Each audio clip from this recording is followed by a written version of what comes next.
दुनिया में इस टाइम पर एक ऐसा लीडर है जो अपनी पावर फ्लेक्स करने के लिए कंट्रीज इन्वेट कर देता है। Russia has again launched large-scale missile attacks on several regions across Ukraine. छोटे देशों को बुली करता है। Xi Jinping said reunification with Taiwan is unstoppable. Leaders को ह्यूमिलिएट करता है। Everything we discuss is leaked to the paper. That's not appropriate.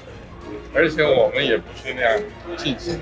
And that's not how the way the conversation was conducted. और ऐसी situation create कर देता है जिससे दुनिया वर्ल्ड वॉर 3 की तरफ एक कदम और आगे बढ़ जाती है। आप सोच रहे होंगे कि मैं पुतिन की बात कर रहा हूं, आप में से कुछ लोगों को लग रहा होगा कि मैं शायद शी जिनपिंग की बात कर रहा हूं, लेकिन करंटली वर्ल्ड पॉलिटिक्स का सबसे बड़ा बुली है Donald Trump. We are going to do something on Greenland, whether they like it or not. Democracy restore करने के नाम पर वेनेजुएला में इसकी फोर्सेस घुसी और प्रेसिडेंट मडूरो को लिटरली किडनैप करके हथकड़ी डाल के अपने देश वापस ले आई। अब भाई साहब कह रहे हैं कि मुझे ग्रीनलैंड चाहिए, और सिर्फ कह नहीं रहे, उसे एग्जीक्यूट करने का पूरा प्लान बना रहे। We need Greenland very badly. If we don't do it, Russia or China will take over Greenland, and we're not going to have Russia or China as a neighbor. Cuba और Colombia के president को भी ये threaten कर चुके हैं। Canada को already अपना 51st स्टेट बोल चुके हैं, और तो और जस्टिन ट्रूडो को भी अपना गवर्नर बोल दिया था। यूक्रेन के प्रेसिडेंट जेलेंस्की को अपने व्हाइट हाउस में बुला के इस तरह से ह्यूमिलिएट किया था। Your country is in big trouble. Can I Wait a answer? minute. No. Can You've I done a lot answer? of talking. Your country is in big trouble. I know. You're not I winning. know. You're not winning this. You have a damn good chance of we are coming out staying. okay because of Mr. us. जो देश इनकी बात नहीं मानता है उस पे अपने मन मर्जी के टैरिफ लगा देते हैं। भारत पर रशियन ऑयल खरीदने के लिए ऑलरेडी सबसे ज्यादा टैरिफ लगा चुके हैं, और अब 500% टैरिफ लगाने की बात हो रही है। एप्स्टीन फाइल में डोनाल्ड ट्रंप का नाम आ चुका है, और तो और डोनाल्ड ट्रंप एक असैसिनेशन अटेम्प्ट तक सर्वाइव कर चुके हैं। डोनाल्ड ट्रंप को अगर मैं 21st सेंचुरी का सबसे इंटरेस्टिंग पॉलिटिशियन कहूं तो ये गलत बात नहीं होगी। अभी इनकी टर्म के 3 साल बाकी है, और 3 साल ये पूरी दुनिया के लिए काफी रिस्की और अनसर्टेन होने वाले हैं। तो क्या इनके रहते दुनिया वर्ल्ड वॉर 3 को अवॉइड कर पाएगी, और भारत के लिए अगले 3 साल सबसे ज्यादा मुश्किल कैसे बन सकते हैं? आज की वीडियो में इन सब पे जरा डिटेल में बात करेंगे। So thank you for your attention to this matter. आइए देखते हैं। फ्यूचर वॉर सिर्फ बॉर्डर पे नहीं लड़े जाएंगे। टेक्नोलॉजी, एआई और डिफेंस इनोवेशन नए बैटलफील्ड है, और अगर भारत को एक सुपर पावर बनना है तो यूथ को डिग्री होल्डर नहीं बल्कि प्रॉब्लम सॉल्वर बनना पड़ेगा। लेकिन भारत में 45% यूथ ही एम्प्लॉयबल है, और एआई के एरा में बहुत स्कैरी हो जाता है। इसको सॉल्व करने का एक ही तरीका है स्किल फोकस्ड टेक स्कूल, जैसे कि पोलैरिस स्कूल ऑफ टेक्नोलॉजी। ये टेक स्कूल इंडस्ट्री लीडर्स के साथ मिलकर स्टूडेंट्स को जॉब रेडी स्किल्स जैसे एआई और कोडिंग पे ट्रेन करता है। इनके integrated BTech in computer science AIML degree programme में हर साल सिर्फ 400 स्टूडेंट सेलेक्ट होते हैं। इनके 4 सालों के करिकुलम में सबसे ऑन डिमांड स्किल जैसे AI, machine learning, full stack development, data science, ये सब कवर करते हैं। और इन स्किल्स में थ्योरेटिकल नॉलेज से ज्यादा मैटर करती है प्रैक्टिस। इसीलिए पोलैरिस में एक नया कॉन्सेप्ट देखने को मिलता है। 5000+ आवर्स का कोडिंग एक्सपीरियंस स्टूडेंट को करना होता है, जिससे कोर्स खत्म होने तक आपका हैंड्स ऑन एक्सपीरियंस 2-3 साल के जॉब के एक्सपीरियंस के बराबर हो जाएगा, और आप 90% इंजीनियर से आगे निकल जाओगे। इनके कोर्स की डिग्री मिलती है UGC रिकॉग्नाइज्ड मेधावी स्किल्स यूनिवर्सिटी से। 2025 में इनके स्टूडेंट्स ने इंटर्नशिप से टोटल 1 करोड़ प्लस अर्न किया। इनके 11 student Google summer of code में सेलेक्ट हुए थे, जिसमें से 9 फर्स्ट ईयर के स्टूडेंट थे, which was highest in India. Global level पर हैकाथॉन्स बहुत पॉपुलर है जो इंडिविजुअल्स को एक्सपोजर देता है। पोलैरिस में इसीलिए स्टूडेंट्स और इंडस्ट्री का कोलैबोरेशन का एक ऐसा सेटअप है जिसमें पिछले 6 महीनों में 10+ टेक इवेंट्स हुए हैं in partnership with companies like OpenAI, Gemini, Replit, including Asia का बिगेस्ट वाइब कोडिंग हैकाथॉन, जिसमें 1500 स्टूडेंट्स और वर्किंग प्रोफेशनल्स ने पार्टिसिपेट किया था। पोलैरिस उन लोगों के लिए है जो भारत में रहकर ग्लोबल लेवल के इंजीनियर बनना चाहते हैं। लिंक डिस्क्रिप्शन में है, अभी जाओ और चेकआउट करो, क्योंकि पोलैरिस जैसे इंस्टीट्यूट्स ही भारत को एआई की फील्ड में आगे ले जा सकते हैं। डोनाल्ड ट्रंप जब 2016 में पहली बार यूएस के प्रेसिडेंट बने थे तो ये सब के लिए काफी सरप्राइजिंग था, क्योंकि डोनाल्ड ट्रंप एक बिजनेसमैन थे, टीवी पर्सनैलिटी थे, पार्टीज में नजर आने वाले एक सोशलाइट थे। हालांकि इसके पहले के हर इलेक्शन में ये एक पोटेंशियल कैंडिडेट की तरह दिखते थे और खुद भी कहते रहते थे कि मैं इलेक्शन लड़ सकता हूं, लेकिन कोई इन्हें ज्यादा सीरियसली लेता नहीं था। इंटरनेट पर आपको ऐसी कई क्लिप्स मिलेंगी जिसमें डोनाल्ड ट्रंप का मजाक उड़ाया जाता था। Say what you will about Mr. Trump, he certainly would bring some change to the White House. Let's see what we've got up there.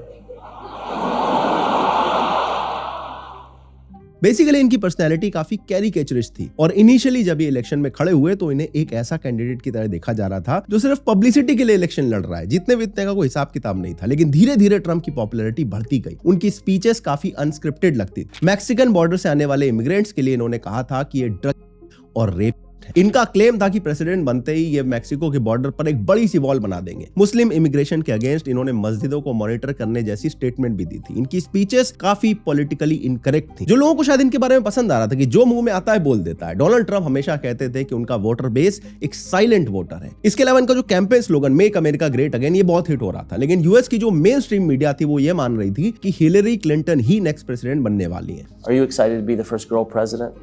Well, I mean, being president would be such an extraordinary honor and responsibility. लेकिन eventually हुआ यह कि Donald Trump popular vote में तो Hillary Clinton से हार गए, लेकिन कई स्विंग स्टेट्स जीतने की वजह से इन्हें ज्यादा इलेक्टोरल कॉलेज वोट्स मिले और डोनाल्ड ट्रंप एक्चुअल में यूएस के प्रेसिडेंट बन जाते हैं। ये यूएस की हिस्ट्री में काफी डिफाइनिंग मोमेंट बन गया और शायद वर्ल्ड पॉलिटिक्स के लिए भी ये एक बहुत बड़ा टर्निंग पॉइंट था। और अगले 4 सालों में डोनाल्ड ट्रंप ने प्रूव कर दिया कि वो कोई टिपिकल पॉलिटिशियन नहीं है और ना ही उनके लिए रूल्स ज्यादा मैटर करते हैं। 2020 का इलेक्शन हालांकि डोनाल्ड ट्रंप हार गए थे, जबकि ये खुद मानने को तैयार नहीं थे और अभी भी कह रहे थे कि वो इलेक्शन इनसे चुराया गया है। इनके सपोर्टर्स ने भी कैपिटल हिल को रेड कर दिया था। खैर जो बाइडेन इनको हरा के प्रेसिडेंट बन तो गए, बट इनका टर्म बड़ा अनपॉपुलर था। कमला हैरिस जो इनकी वाइस प्रेसिडेंट थी वो भी ज्यादा पॉपुलैरिटी गेन नहीं कर पाई और फिर ये वाला हिस्टोरिक मोमेंट हुआ और 2024 में डोनाल्ड ट्रंप एक बार फिर से प्रेसिडेंट बन जाते हैं। डोनाल्ड ट्रंप के पहले टर्म में जो एजेंडा था वो आप कह सकते हो एंटी वोक, एंटी इमिग्रेशन और अमेरिका फर्स्ट का एजेंडा था, लेकिन इनका जो करंट टर्म है वो काफी डिफरेंट है। इस बार इनके एजेंडा पर जो फोकस है वो लोकल पॉलिटिक्स से हटके ग्लोबल पॉलिटिक्स पे शिफ्ट हो गया और पिछले 1 साल में ये तो काफी क्लियर हो गया है कि डोनाल्ड ट्रंप का सिर्फ एक ही गोल है,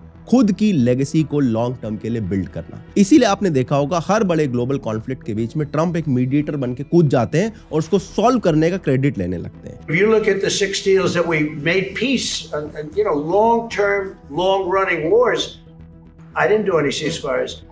If I weren't around, you'd have right now 6 major wars going on. I've solved 7 wars. We ended 7 wars. President Trump has brokered, on average, about 1 peace deal or ceasefire per month during his 6 months in office. क्योंकि Obama को Nobel peace prize दे दिया गया था तो अब इन्हें भी ये पीस प्राइज चाहिए था। Wars, Obama got the Nobel Prize. He had no idea why. He still has no idea. He walks around, he says, I got the Nobel Prize. Why did he get a Nobel Prize? He got it almost immediately upon attaining office. Claim करने लगे कि मैंने Wars रुकवा दी हैं, Russia, Ukraine, Israel, Palestine और operation सिंदूर के time पर कह रहे थे कि मैंने फोन करके पर्सनली इन वॉर्स को रुकवाया है। फिर कहने लगे कि मैंने ट्रेड डील ऑफर करके वॉर रुकवाई है और इसके बेसिस पर ये नोबेल पीस प्राइज की लिटरली भीख मांगने लगे। I settled 8 wars, big ones.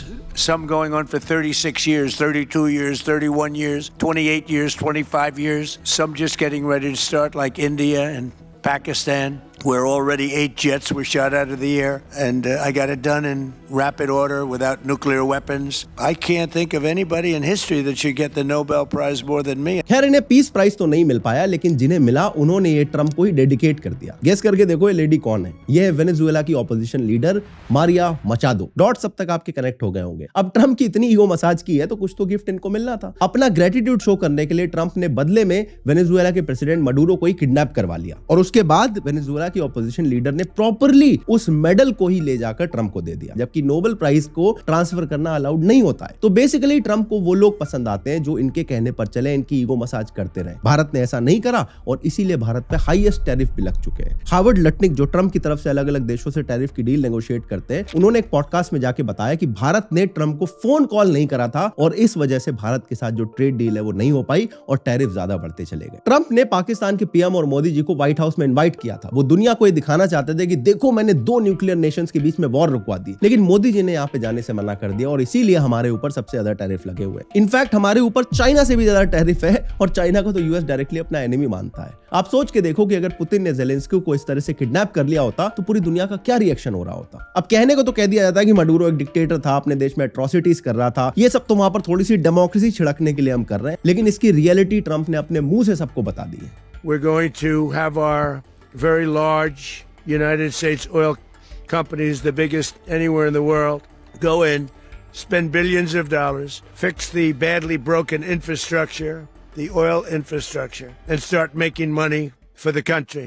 Venezuela के पास दुनिया का लार्जेस्ट ऑयल रिजर्व है। ये देश सऊदी और कतार से भी ज्यादा रिच हो सकता था, लेकिन अमेरिका उस पर हमेशा से सैंक्शन लगाता आया है, जिसकी वजह से वेनेजुएला की इकोनॉमी कभी स्टेबल नहीं हो पाई। अमेरिका की वेनेजुएला पर हमेशा से नजर थी और अब तो ट्रंप खुद को वेनेजुएला का एक्टिंग प्रेसिडेंट तक डिक्लेयर कर चुके हैं। वेनेजुएला के अंदर इतना ज्यादा ऑयल मिलता है, इसके अलावा बहुत सारे मेटल्स मिलते हैं, इसलिए चाइना और रशिया वाले भी इनसे काफी अपनी नजदीकी बढ़ाते रहते थे। ट्रंप को ये सारी चीजें पसंद नहीं आ रही थी। इनफैक्ट जिस दिन मडूरो को किडनैप किया गया उस दिन चाइना की तरफ से एक डेलीगेशन आया था जो दिन में मडूरो से मिला भी था और रात के 2:30 बजे अमेरिका ने मडूरो को जाके किडनैप कर लिया। तो ट्रंप ये भी दिखाना चाह रहा है कि दुनिया का जो आधा हिस्सा यानी वेस्टर्न हेमिस्फीयर है, जो अमेरिका अपना बैकयार्ड मानता है, वहां पर वो चाइना या रशिया के इंटरफेरेंस को बर्दाश्त नहीं करेंगे। कोलंबिया और क्यूबा की गवर्नमेंट को भी ऑलरेडी थ्रेटन कर चुके हैं कि उनकी सरकार भी गिरने वाली है। डोनाल्ड ट्रंप वर्ल्ड पॉलिटिक्स में इस टाइम पर सबसे बड़े बुली की तरह नजर आते हैं। वेनेजुएला के बाद अब ये ग्रीनलैंड के पीछे पड़ चुके हैं। ट्रंप ने अपने पिछले टर्म में भी थोड़े बहुत इंडिकेशन दिए थे कि मैं लेगेसी बिल्ड करने में बिलीव रखता हूं, लेकिन जो इनका करंट टर्म है वो इनका आखिरी टर्म होने वाला है, क्योंकि यूएस के अंदर कोई भी इंसान 2 बार प्रेसिडेंट बन जाए तो तीसरी बार वो इलेक्शन भी नहीं लड़ सकता है और इसीलिए अपनी लेगेसी बिल्ड करने का ट्रंप के पास ये आखिरी मौका है। इसीलिए अगले 3 सालों में ट्रंप वो हर चीज करने वाले हैं जिससे वो ये प्रूव कर सके कि वो आज दिन तक के यूएस के सबसे स्ट्रॉन्गेस्ट प्रेसिडेंट है। ग्रीनलैंड को लेकर ट्रंप साफ साफ डिक्लेयर कर चुके हैं कि मुझे ग्रीनलैंड चाहिए।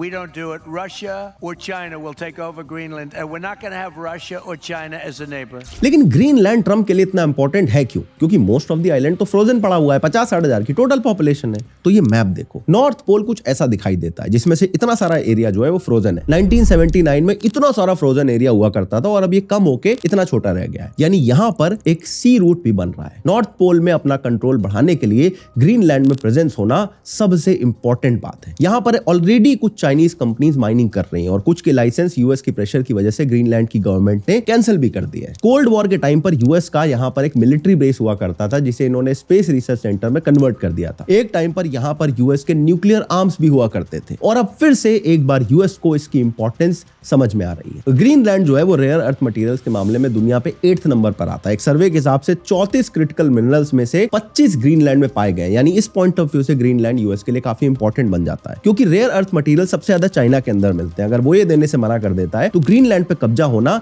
यूएस के लिए एक इंश्योरेंस टाइप का हो जाएगा कि वो वहां से रेयर अर्थ मटेरियल निकाल सकता है। ग्रीनलैंड जो है वो डेनमार्क की एक ऑटोनोमस टेरिटरी है, यानी इनकी खुद की गवर्नमेंट है और अगर ये चाहे तो रेफरेंडम करा के डेनमार्क से अलग भी हो सकते हैं। डेनिश इंटेलिजेंस के हिसाब से यूएस ग्रीनलैंड को इन्फ्लुएंस करने के लिए एक साइकोलॉजिकल ऑपरेशन भी चला रहा है, यानी अगर मिलिट्री के रास्ते बात ना बन पाई तो साई ऑप्स करा के या पैसे से अमेरिका ग्रीनलैंड को ऑक्यूपाई कर लेगा। और पर्सनली ट्रंप के लिए एक बहुत बड़ा अचीवमेंट होगा, क्योंकि इससे ये बात प्रूव हो जाएगी कि ट्रंप के प्रेसिडेंसी में यूएस की टेरिटरी एक्सपैंड हो गई। जबकि अगर आप देखो तो ये यूक्रेन को क्या सलाह देते हैं, उन पे प्रेशर बनाते हैं कि तुम रशिया से कॉम्प्रोमाइज कर दो और अपनी टेरिटरी को भूल जाओ। उन्हें व्हाइट हाउस में बुलाकर उनके साथ इस तरह से बिहेव किया जाता है, उन्हें इंटिमिडेट करने की कोशिश की गई, जिससे क्लियरली पता चलता है कि ट्रंप अपने पर्सनल एजेंडा के लिए किसी भी लिमिट तक जाने के लिए तैयार है और इनको कोई फर्क नहीं पड़ता है कि इनके बारे में कोई क्या सोचेगा या एक प्रेसिडेंट को कैसे बिहेव करना चाहिए। कनाडा को ट्रंप अपना 51st स्टेट बोल चुके हैं और जस्टिन ट्रूडो को अपना गवर्नर। हालांकि मेरे पर्सनल ओपिनियन में ये ट्रंप ने कनाडा को और स्पेसिफिकली ट्रूडो को सिर्फ ह्यूमिलिएट करने के लिए कहा था, वो कनाडा पे कंट्रोल नहीं करना चाहते हैं। ट्रंप का बिहेवियर मीडिया के साथ भी कुछ ऐसा ही रहता है, स्पेशली लेफ्ट लीनिंग मीडिया के साथ में।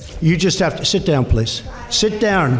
I didn't call you. I didn't call you. CNN के रिपोर्टर को ये डायरेक्टली फेक न्यूज रिपोर्टर बोल देते हैं। Can you give us a question? Don't be You're rude. attacking us. Can you give us a question? Don't be rude. Can you No, give I'm us not a going to give you question? a I'm not going to give you a question. Can you stay categorically? You are fake news. लेकिन Panama canal पर एक choke point है जिसे realistically देखा जाए तो US tech over कर सकता है। यूएस को अटलांटिक और पैसिफिक ओशन के बीच एक पैसेज चाहिए था। 1904 में पनामा की गवर्नमेंट ने यूएस को ये पैसेज बनाने और ऑपरेट करने के लिए अलाउ कर दिया था। यूएस के लिए कनाल ट्रेड पॉइंट ऑफ व्यू से बहुत इंपॉर्टेंट है और ये पनामा साउथ अफ्रीका का एक छोटा सा देश है। तो रियलिस्टिकली देखा जाए तो ट्रंप को ये कनाल लेने में कोई मेजर रेजिस्टेंस नहीं आने वाली है। और एक तरह से ट्रंप ने जो वेनेजुएला में किया है वो बाकी साउथ अमेरिकन कंट्रीज के लिए एक ट्रायल था कि अगर नहीं मानोगे तो आपके यहां पर भी घुस के आपकी जमीन हम कब्जा सकते हैं। अपनी लेगेसी के लिए ही ट्रंप ने कहा है कि हम गाजा का भी टेक ओवर कर लेंगे और इसको रीबिल्ड करेंगे, ताकि लोग कहें कि देखो ट्रंप ने इजराइल पैलेस्टाइन का इतने सालों का कॉन्फ्लिक्ट सॉल्व कर दिया और गाजा भी डेवलप हो गया। ट्रंप की पिछली टर्म में ऐसी कई सारे डिसीजन रहे हैं जिन्हें देखकर ऐसा लगता है कि वो डिसीजंस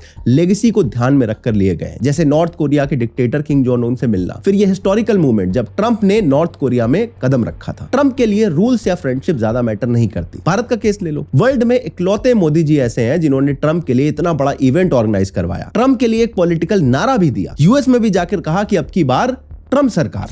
अब की बार ट्रम्प सरकार। हालांकि वो इलेक्शन ट्रम्प भले हार गए हो, लेकिन एक भारतीय प्राइम मिनिस्टर का यूएस की धरती में जाकर भारतीय अमेरिकी लोगों से ये कहना कि तुम ट्रम्प को वोट दो, एक बहुत बड़ी बात थी। लेकिन बदले में ट्रम्प ने क्या किया? दूसरी बार इलेक्ट होते ही भारत पर वर्ल्ड के हाईएस्ट टैरिफ लगा दिए। भारत पर 500% टैरिफ लगाने का प्रपोजल भी अप्रूव कर दिया है। ऑपरेशन सिंदूर के टाइम पर भी अपने नंबर बनाने के लिए पाकिस्तान की जगह हम पे प्रेशर बनाने की कोशिश की गई। चलो ये तो हो गई फॉरेन पॉलिसी। ट्रम्प तो अपने खुद के सेंट्रल बैंक के चेयरमैन के पीछे एजेंसीज लगा के प्रेशर बना रहे हैं ताकि वो रिजाइन कर दे, क्योंकि वो ट्रम्प के अकॉर्डिंग पॉलिसीज नहीं बना रहा है, टैक्स रेट नहीं सेट कर रहा है, और उस इंसान को लिटरली कैमरे पे आकर ये सारी बातें कहनी पड़ रही हैं। इसको यूएसए में एक अथॉरिटेरियन मूव की तरह देखा जा रहा है, जिसमें अमेरिका के सेंट्रल बैंक से ऑटोनॉमी छीनने की कोशिश की जा रही है। ट्रम्प जब पहली बार प्रेसिडेंट बने थे तो इन्हें आउटसाइडर कहा जा रहा था, क्योंकि एक बिजनेसमैन थे, इनका पॉलिटिक्स से कोई लेना देना नहीं था। लेकिन इनका जो पास्ट है वो बहुत क्लीन नहीं रहा है और बहुत सारी कॉन्ट्रोवर्सीज इससे जुड़ी हुई है, जो प्रेसिडेंट बनने के बाद एक एक करके एक्सपोज होती चली गई। जैसे ट्रम्प यूएस के पहले फॉर्मर प्रेसिडेंट है जिनके ऊपर 2024 में एक क्रिमिनल ट्रायल चला था और कि कन्विक्ट भी हो गए थे। और ये ट्रायल था ट्रम्प के एक फॉर्मर पॉप स्टार के साथ अफेयर को लेकर, जिन्हें चुप कराने के लिए 2016 से पहले यानी प्रेसिडेंट बनने से पहले ट्रम्प ने उन्हें $1,30,000 की पेमेंट करी थी। इनका सेक्सुअल एनकाउंटर 2006 में हुआ था, जब ट्रम्प ने स्टॉर्मी डेनियल्स को अपने स्वीट में इनवाइट किया था, जबकि इस टाइम पर ट्रम्प ऑलरेडी मैरिड थे और उनका बेटा बैरन ट्रम्प अभी कुछ ही महीने पहले पैदा हुआ था। लेकिन 2018 में इनके अफेयर की खबर बाहर आ गई, जिसके बाद स्टॉर्मी डेनियल्स और उनकी बेटी को